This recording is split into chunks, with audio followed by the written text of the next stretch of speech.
So, Pride and Prejudice existed long, long, long before the terms like book boyfriends or fictional men were famous, even green flags for that matter. But somewhere Darcy fits all these molds very pertinently. As a reader, when and specifically when young girls are reading Pride and Prejudice, in current sense or in current according to the current times, what they do is they find Darcy to be so pertinent a fictional man, a book boyfriend that they would desire, right? But the modern day research, all the research papers that I have read this far and all the books that I have read this far seem to say something else. The character of Darcy does not seem to fit in all these molds so pertinently as we have thought for so long, right? Somewhere Darcy has something hidden in him that we are sort of skipping or we don't want to see it, right? So in this video we will be discussing all these points, that why Darcy does not fit uh, in the perfect mold of a book boyfriend, and Darcy is not perfect, right? He is not. I'm telling you, I'll prove this to you by the end of the video. He is not a perfect character. So even if you talk to my friends, they will be of an opinion that Sneha never liked the character of Darcy. Yes, I never did, but I did not know the reasons that why am I hating this man whom everyone around me loves. Why do I hate him? Right. But now, because I have read these research papers and these books, I know why I hate him. I have got all the exact reasons for hating him. But this video obviously will not only be about Darcy. In order to understand Darcy, you have to understand Elizabeth Bennet. You have to understand the Bennet family. You have to understand how much money they possessed and all of that, and the social class, the rankings, the female gaze, the male gaze. Each of this topic will be discussed in this very video, so stay tuned. If you are someone who is looking to prepare answers for your BA or MA, you will be getting a good insight of things in this video. And also, if you're someone who is planning for some sort of research, I think this video might help you as well, right? And if you are only an avid reader searching for an answer and trying to understand the character of Darcy, then you are at the right place. And let's begin. So here I have my computer, which you of course won't be able to see. And yeah, so I have all the pointers over here and I'll be discussing them with you one by one. So firstly, we have the topic, is Darcy perfect, that you have already seen in the thumbnail. Oh, also I have not introduced myself yet. So I am Battula Sneha. My name is Battula Sneha, and I have been making videos on YouTube for a long time, but this type of video making is something that I have not tried until now. But yes, today I am trying this, and I hope that you people like it and it motivates me to make more such videos, right? So yeah, without wasting much time, let's get into our topic of discussion. So firstly, we have our introduction, that as I mentioned to you, Darcy is seen as a book boyfriend, Darcy is seen as a fictional man, Darcy is seen as a green flag whom all the young girls desire secretly, but they do.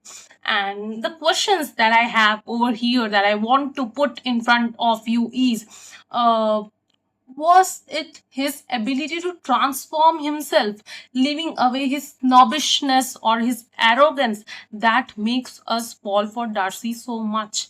Was it his ability to transform himself to, as Elizabeth Bennet points out in him, that you are very arrogant, you are, not someone that I would like to stay with because of your the way you speak, it's so arrogant. But uh, he sort of, by the end of the novel, is transforming himself into a gentleman who is good at speaking, who knows how to speak so that it does not end up hurting someone, right? Acha. After that, or do we overlook his actions? There are some of his actions, actually many of his actions, that we are overlooking, right? So again, I think that is something that we will be discussing in this video in detail, that what are his actions that we have overlooked and which should have been taken into consideration, keeping in mind that he's such an important character in entire English literature genre, right? In all the genres and all the novels, whatever is written till now, Darcy remains one of the most important characters, and no one, tried to read him and understand him in this way. So we are definitely overlooking many of his points, which we will take into consideration in this video. Also, wasn't he a deeply patriarchal figure? Now, this is something that you people might think that why am I saying these things? Was he even patriarchal? But yes, he was a patriarchal character. Trust me, he was a patriarchal character. I'll prove that to you by the end of the video. I have these arguments, I have this entire, I have a PPT prepared in front of me where I have pointed out everything to prove all these questions that I have come up with, right? And why did Austen write him in this way? Now, in this way, the enemies to lovers trope, basically, right? This was an enemies to lovers trope even before anything like that existed. Yes, when they share the first glances, they heavily misunderstand each other. We know that Lizzie and our Elizabeth Bennet, who is also called Lizzie, and Darcy, when they meet, when they see each other for the first time, and when they exchange glances, that was the time when they badly misunderstand each other, right? And this misunderstanding between these two people shapes the entire plot, and we cannot overlook this, and we cannot neglect this. Whenever we are discussing Darcy, we have to take these points into consideration, right? Okay, after that, I want to discuss a bit about Jane Austen, because what I feel is whenever we are discussing a particular novel and or a character from any particular novel, the author needs to be given an equal importance. Now, why I feel like that? Because what I feel is every character that an author writes, or that an author shapes, is somewhere inspired from the author's own experiences, the people author has met, right? So yeah, this is something that I believe, that you cannot neglect the author, you cannot neglect the writer, right?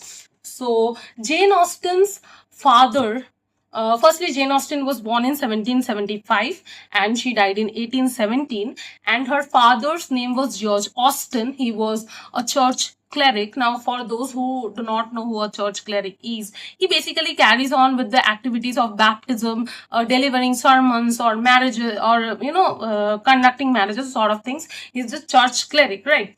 And her mother, who was Cassandra Austen, she was homemaker. So Austen was born in Hampshire, England, and she belonged to the upper class of a village, or the upper class gentry of the villages, right? Of the villages. The settings in Pride and Prejudice are also basically the villages of England. And there were 8 siblings. And Austen was the 7th child. And one more sibling of Austen that you need to know in order to understand the character of Darcy is Cassandra Austen. So yeah, her mother was also Cassandra, and her sister's name was also Cassandra. Even George Austen was the name of her father and one of her siblings, right? One of her brothers.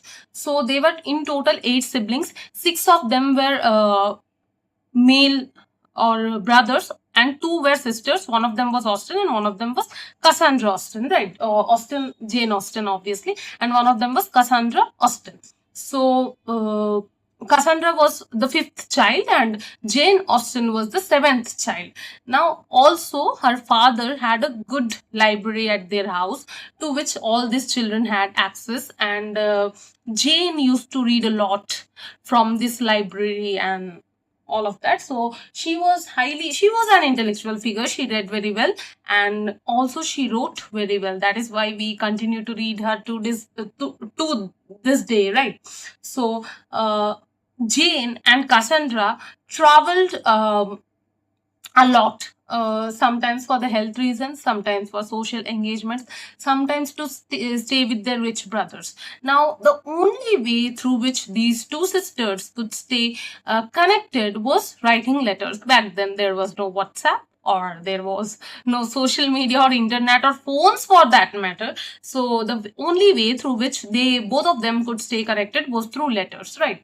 So these two people used to write letters a lot, these two sisters, and everything that happened in their lives they used to tell each other. Okay, so now one day what happens is when Jane Austen is in this Hampshire only, and she meets Thomas Lefroy, and you need to remember this name, Thomas Lefroy, because this is the person who was Austen's inspiration for framing the character of Darcy, right? So Thomas Lefroy is very important.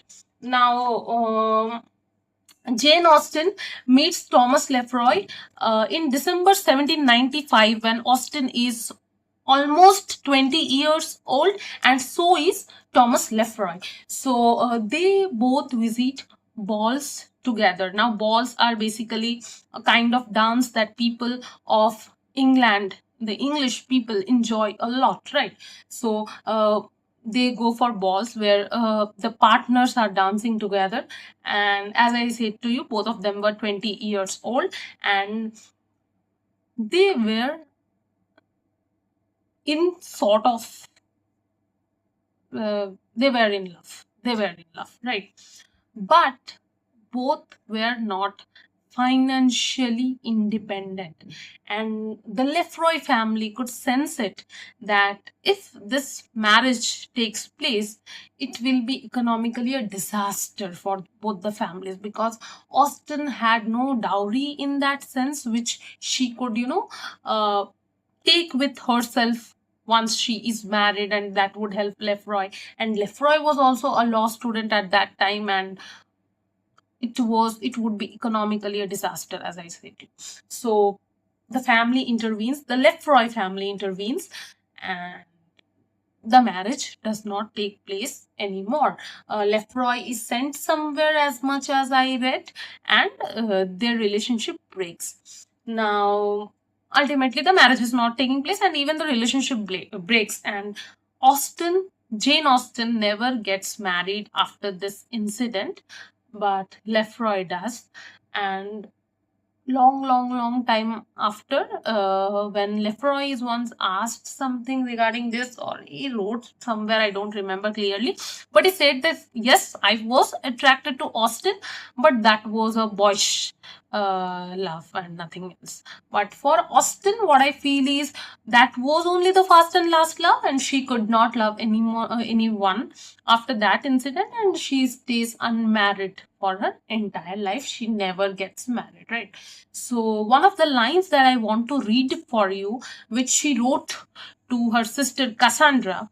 Okay, so that was basically written on Thursday, 14th of January, 1796, where she writes, "At length the day is come on which I am to flirt my last with Tom Lefroy, obviously Thomas Lefroy, and when you receive this, it will be over. My tears flow as I write at the melancholy idea." Right. So this was the thing that she wrote to Cassandra, that she knows that this is the last time she is going to flirt with him or she is going to meet him. And after this, there are no chances of them meeting each other. Right. Okay. After that, the next topic that we have is Pride and Prejudice as a title. So when you are talking about Pride and Prejudice, you cannot miss the title. So, again, as I told you in the very beginning, if you are someone who has to understand a particular character from a particular novel, you have to understand the beginnings, the few things, and you cannot miss them. And title is definitely one of those things. So it is a truth universally acknowledged that a single man in possession of a good fortune must be in want of a life. Oh, sorry, in want of a wife. So, ironical statement. People uh, have said it, critics have said it, that this statement is ironical in nature. It is not a man who wants a good wife, but it is a girl who is searching for a man with a good fortune. It is a girl. Right, it is the girl who is searching for a man with a good fortune. As in this case, we see that Mrs. Bennet wants to marry off her daughters to wealthy men. Right, so, but if I don't treat it as an ironical statement, will that be very wrong? Because after all, a man with good fortune wants a wife. Yeah, Mrs. Bingley is doing that. Mr. Bingley is doing that. Then Mr. Collins is doing that. After a point, even Darcy seems to be doing the same thing. So if I don't consider it an irony, will that be a problem? Okay. After that, the Pride and Prejudice, when it comes to the title, Pride is Darcy and Prejudice is Elizabeth, right? Because Darcy was full of arrogance. Darcy was full of that possession of power which came with his wealth. He exercised it totally. He was showing the kind of power that he possessed with his wealth. He used to be like, this stiff young gentleman who speaks to no one, because he knows that he has a lot of money in his bank and his position does not allow him to speak to everyone, with every sort of person, with every sort of villager, and with every sort of person circulating him. He does not needs to he doesn't need to speak to all these people, all these low rank people. He maintains his class. He's well aware that I have a lot of money with me and I need to maintain that class. He was full of pride, and you cannot neglect or overlook this fact, right? If you can hear some background noises, I'm so sorry, but let's focus on this. And Prejudice is definitely Elizabeth, because apparently she mistakes Darcy. He was not like that. This is why we say that she was prejudiced, because the first time he says that she is just tolerable and not handsome enough to dance with a person like me, we say that, oh, Elizabeth is prejudiced. But again, I doubt this, that she was prejudiced, because she judged Darcy on how she saw him, on what she heard from his mouth. So why even are we saying that she is prejudiced? But okay, this is how we have read this title for so long, that Darcy is pride and Elizabeth is prejudice. Okay. Okay, then we will be now moving for social status. Now, this is one of the things that we need to discuss. Mrs. Bennet wants to marry off her daughters as soon as possible, of course, to rich men, because if she doesn't do so and her husband dies, as per the law of entailment, she would lose the entire property to Mr. Collins. Right, so Mr. Collins was the only male relative and he would inherit all these money of these Bennets if Mr. Bennet passes and none of the Bennet daughters are married, right? If they are married, they will inherit. So Meryton Ball happens. After this very incident, the Meryton Ball happens. And we see how Mr. Bingley and Mr. Darcy are two contrasts two friends who are literally contrasts. Why I am saying this? Because Bingley was also in possession of good wealth. Yes, not as much as Mr. Fitzwilliam Darcy, but he too had money with him, but he was speaking to everyone very sweetly in the ball. If you read that entire incident of Meryton Ball, you will see that Mr. Bingley was very nice, very sweet with people, and even he was expecting this same level of sweetness from Mr. Darcy, and he was saying, he was kind of insisting him to dance with someone, he was kind of insisting him to, sort of have conversation with everyone. But Darcy, he knew that he had a lot of money in his bank account. Sorry for emphasizing on this again and again, but he knew that he cannot talk with everyone and anyone. He wanted those specific people with class with whom he would talk. And yeah, so this was all that was happening in Meryton Ball. Also, I want to tell you something about the possessions that these people had, the wealth these people had, annual wealth, of course. Darcy annually, from all the rents and everything that he would get, £10,000 was his annual income, which, if you see in terms of today, that would be 10 lakh pounds, and in Indian rupee that would be 13 crore, right? And Bingley had £5,000. If you compare this with current time, that will be 5 lakh pounds and 6.5 crore Indian rupees. And Bennett's had £2,000, which presently would be 2 lakh pounds, and in Indian rupees that would be 2.6 crores, right? Okay. After that, we have this, Meryton Ball, where Austen rejects the idea of love at first sight. A bold move indeed, because back in that time, it was more of that the protagonist, the male protagonist, sees the female protagonist, falls for her, and eventually both of them get married after a plot which would, kind of hold people for a long time. But this is not something that Austen wanted readers to, read in her novel as well, especially in Pride and Prejudice. So she rejects this idea of love at first sight, and what she does is she sort of introduces this enemies to lovers trope that keeps people stuck throughout these 400 pages or something that we have throughout these 400 pages, 400, 405, 6 pages. She keeps people stuck and gripped to this thing.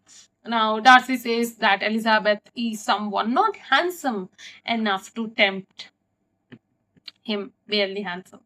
And Elizabeth hears this, and she apparently is prejudiced about her character. And Bingley is meeting and greeting everyone. He doesn't have the arrogance, right? He's meeting everyone with same sweetness. But Darcy is behaving very much according to his social status, as I have mentioned to you. Now, if you place Darcy alongside Bingley, you will get a different impression of Darcy. But if you place Darcy alongside Wickham, that is when the character of Darcy starts getting justified for you. Okay. But what I want to say is, when you read a novel, you cannot, accept or consider some facts and just throw away or neglect other facts. No, you have to take everything into consideration in the very same manner. And what I say is, why only place Darcy beside Wickham? Let's also place him beside Bingley and try to understand how the things are functioning then. When you place him beside Wickham, definitely Darcy is a very good guy compared to Wickham. But when you place him beside Bingley, does Darcy appear the same person to you? Does he appear to you very sweet, very approachable, very kind, very pleasing person to you? Does he? So this is what I wanted to point out. And after this, whatever happens is the Darcy myth. Now we will be discussing Darcy myth. That will be a totally different another thing in this video itself. Stay tuned. And after that, we have a good analysis of Darcy. That is, Darcy was not a villain's hero. Now, when I say this, you have to understand why I say this. Who is a villain? Villain is someone who will fight with you, and you have to be physically having that built to fight back. Right. That is what a hero villain dynamics is. Both of them are expected to be physically well built and yeah, who can perform good action. But this is not how Darcy is portrayed by Austen. And he's one of the psychologically transforming men or heroes. And for Austen, what it looks like is the men who can psychologically transform themselves are heroes, and the men who cannot psychologically transform themselves for the sake of the female protagonists or for the sake of whatever, they are villains, right? So this is how Austen seems to look at these things. And deconstruction of masculinity, of course, we find it, and importance of moral compass, that moral values are something which should be taken more into consideration than money, because at the end of the day, moral values are something that shape you or that display you as an individual, that reflects how you are as an individual. So moral values are definitely very important, for that matter, more than money. And yeah, as a contrast of Wickham we have discussed, and as a contrast of Bingley also we have discussed. Now Darcy's confession. When Darcy confesses his love to Elizabeth, there is a sort of interior monologue that is going on in the mind of Elizabeth. Right, there is a sort of interior monologue that is going on in the mind of Elizabeth, and this is what Elizabeth thinks immediately after Darcy says, "I love you" to her. Elizabeth thinks he spoke well, but there were feelings besides those of the heart to be detailed, and he was not more eloquent on the subject of tenderness than of pride. His sense of inferiority, of its being a degradation of the family obstacles which had always opposed to inclination, were dwelt on with a warmth which seemed due to the consequence he was wounding, but was very unlikely to recommend his suit. So, somewhere Elizabeth understood this, that though Darcy was proposing him, in his mind, back of his mind, he had these ideas of class. He knew that Darcy is somewhere conscious of these things, that they do not come from the same class. The wealth position that they have is different. Class disparity continues between them, and if Darcy marries her, he would definitely be losing up his value as an individual, no matter how much money he possesses, because the girl whom he would marry is not having such a good possession of wealth, and Elizabeth somewhere understood this, right? After that, what happens is Darcy writes a letter. Okay, and in that letter, he very, very, very clearly says these causes must be stated, though briefly. The situation of your mother's family, objectionable, was nothing in comparison to the total want of property so frequently, so almost uniformly betrayed by herself, by your three younger sisters, and occasionally even by your father. So Darcy has these things in his mind, that his mother was not someone who was, well off, whose family was in things like trade and law. They were not only earning by renting the things, they were themselves working. The mother's side, obviously the Elizabeth's mother's family was definitely were not that well off, that rich, right? And they were themselves merchants in trade and in law. And this is something that Darcy did not appreciate. and this was definitely an area of problem. That is why what he did is he went to Mr. Bingley and he decided to break the relationship of Bingley and Jane. Right, he did this. Why did he do this before? Because for him, this would not be such a great match. Right? Okay. After that, Elizabeth definitely comes up with a reaction when Darcy proposes her. This is, before the letter, right? So we can see that she has a voice of herself. She can defy Darcy. She can fight with him verbally. She is intellectual enough to put forth her stance. She voices herself, right? So Elizabeth definitely has a voice. A female perspective is brought in and given importance by Austen. This is not only the novel is not only a male world where women appear to be objects. No, women have a voice of themselves. Women choose to speak out their thoughts. Again, very important. Now, female readership finds itself accurate. Now, this is where the novels these novels of Austen were not only for the male audience, these were for the female readers as well. And this is something a female would want, that whenever a man comes to me and speaks things which cannot be accepted, at least I should be given the liberty to speak, and when I speak, the person standing in front of me should listen. This is something a very basic need, right? This is a very basic need, and Austen understood this, and she gave the female readers with that sense of comfort which I think no other novel was giving during this time. And after that, the conversation definitely provides Lizzie with an upper hand, which her wealth and which her biological construct, that is her sex, could not provide her with. She is a girl after all, and she comes from a poor strata of society compared to Darcy. Again, she was not that poor.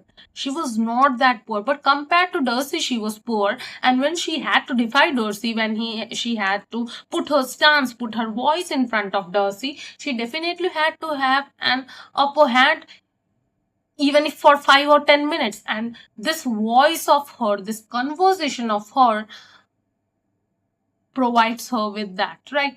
And after that, this conversation is what helps Darcy to change himself as an individual, right? So a very equal partnership of things is what we can see from here, that Austen at least tries to bring these two protagonists on an equal, right, on an equal pedestal. This is something that Austen definitely does. And Darcy begins as a masculine figure but seems to embrace his feminine side by being more empathetic and feeling for others. So yeah, after a point when Elizabeth says to him that you cannot say these things, or how can you have these things in the back of your mind? You broke the relationship of my sister. You did so bad with Wickham. So why did you do this? And after that, we can see that he starts to change, and it seems somewhere that he turns empathetic, because he is helping Jane, reconciling her with Mr. Bingley, and he is trying to help Lydia and Wickham together by get together by giving money to Wickham, right? So this is where we can see that hero changes, and change of hero is a constant in the romance novels. If you want romance novels to be a major hit, firstly you show the seeds in such a way, and you show the protagonist, the male protagonist, as a rude, arrogant figure who knows nothing except for himself. He is occupied in his old world, and he does not want to appreciate anyone else's point of view, and he does not want to give an entry of any girl entry to his own life. He does not want to do that, simply. But this is what we find in this novel as well. So this change of a hero, uh, I mean, the romance novel is something very consistent, and we find this very thing here as well. And he, at the end, he appears to be an emotionally intelligent masculine figure, right? Yeah. And female gaze. Now, before understanding female gaze, what you need to do is you need to understand what male gaze is. Now, male gaze was a term that was coined for the first time by Laura Mulvey in her work Visual Pleasure and Narrative Cinema in 1975. And this was an essay that was released in the journal called Screen. And here she talks about the Freudian term scopophilia, and also through that she comes to this male gaze. Now, scopophilia is something when you stare at someone and that gives you pleasure. Now, Freud has explained this. Sigmund Freud has explained this in many ways. We don't need to go into that any deeper. But what we need to understand is how Mulvey is treating the term male gaze. So, according to her, whenever a movie is made, it is shot in such a way that the women appear to be the heterosexual objects of male desire. The way women are, you know, presented on the screen in the movies, such that the men would, derive a lot of pleasure from it, and they could tempt the men. And this is how the male audience will stay interested. This is being done everywhere. This is not only limited to any one industry. This is how women are presented everywhere. So Braca L. Ettinger, in the work Matrixial Gaze, Matrixial Gaze in 1995, comes up with a term called the female gaze. Now, this female gaze is not something that is the reverse of the male gaze. No, the female are not going to look at the veins or look at the biceps or abs of the men. No, this is more about emotional depth that every woman seeks. A kind of emotional depth in the male. Women is expecting a man to be present, man to be a figure who will try to understand her, who will be emotionally involved in a relationship. That is what the female gaze is about. It is about how vulnerable a man gets with a woman and how vulnerable a woman can get with the man of her life, the agency that will be provided to this woman after the man comes into her life, the moral codes that the man possesses. Now, if you see or agree with the conventional critics, then Darcy was definitely someone who ticked all these boxes: the emotional depth, the vulnerability, the agency, the moral codes.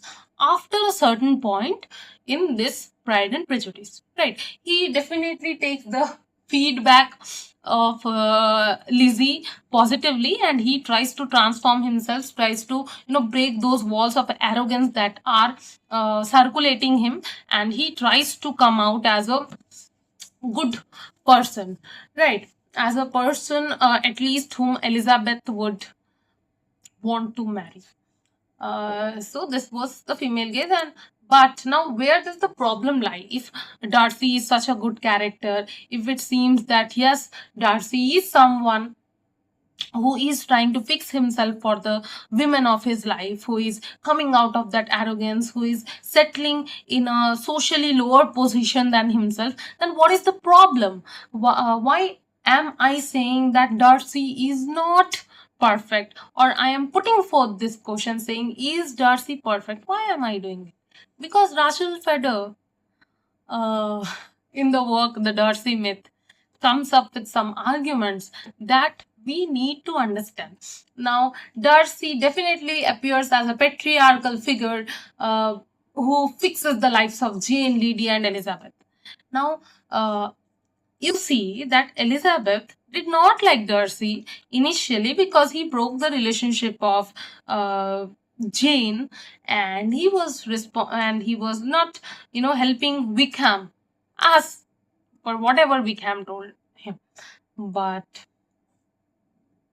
after a time when Jane is reconciled with Bingley and when Lydia's life is fixed, Darcy appears to be very perfect for Elizabeth. But the question that I have is, Darcy was the one who created this mess. Then he rectified the mess that he had created. Now, where is the problem? Why is Elizabeth sort of accepting him for fixing the mess that he has created himself? This is my question. Genuine question. Also, Elizabeth was not a very good character. No, you cannot say this that she was a very good character. Why? I have arguments for that as well. She also definitely had flaws within herself. First of her flaws was that because Darcy said that she was just tolerable enough and she was not handsome enough to dance with him, she starts hating him. After that, she believes Wickham for apparently no reason. There is no proof that why she would believe someone like Wickham, but she does. She starts believing him blindly, and after she sees Pemberley, there is an interior monologue in her mind, or you can call it the narrator's voice, that says, "What would it be like to be the mistress of Pemberley?" There is definitely a line like this. She saw the amount of wealth that Darcy possessed. Yes, that was what sort of pushed her towards him. That is true. You cannot neglect these facts. But again, coming back to Darcy, because we are discussing Darcy here, not Elizabeth. But Elizabeth had flaws too, and I have pointed them as well. I have not stayed biased, and I have not only discussed the flaws of Darcy, no, I have discussed the flaws of Elizabeth as well. So Darcy appears like a patriarchal figure who firstly creates the mess and very cunningly tries to fix this mess. And for fixing this mess, Elizabeth is falling for first argument. He finds money as an alternative to fix the relationship of Lydia and Wickham. See, this person Wickham, who is so greedy for money, what he chose was to give some more money to him so that Lydia can stay happy. How does this even make any sense? I don't understand. After that, the Darcy myth lies in the fact that somehow someone arrogant and insulting will suddenly turn into a soulmate. Now, this is where the main problem lies. If a person has some traits which he has possessed from the very, very, very, very beginning point of his life, suddenly after meeting a girl, the man changes. Have you seen this around you? Can you prove this? That this happens? Except for movies and except for books. Have you seen this happening around you? Have you seen this? That a person suddenly transforms himself for the love of his life. Have you seen this around you? This is one more area of problem. And the next area of problem that we have is that the myth. This is exact quotation from the book that I am quoting. This myth trains us to view a potential partner's red flags as green flags. This Darcy myth, where we say that a person will change after marriage, this expectation or this entire idea that a man will change because he loves someone, I don't remember seeing someone like this, to be honest. How can someone leave his own personality for someone? I mean, I don't understand this. So this is being sold to us for so long, and we are consuming this, and we are falling for this, enemies to lovers trope. But is this even justified? Does this even sound justified? Tell me.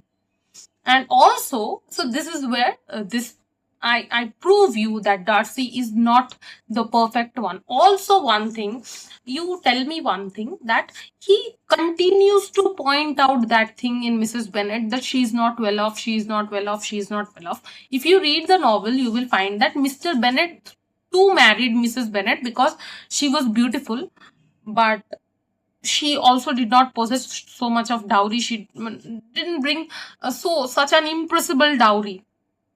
with her, and Mr. Bennet married her only because she appeared beautiful to him. But after some time, seeing her noisy nature, seeing her the way she speaks and how she behaves in public gatherings and everything of that, Mr. Bennet was fed up from her.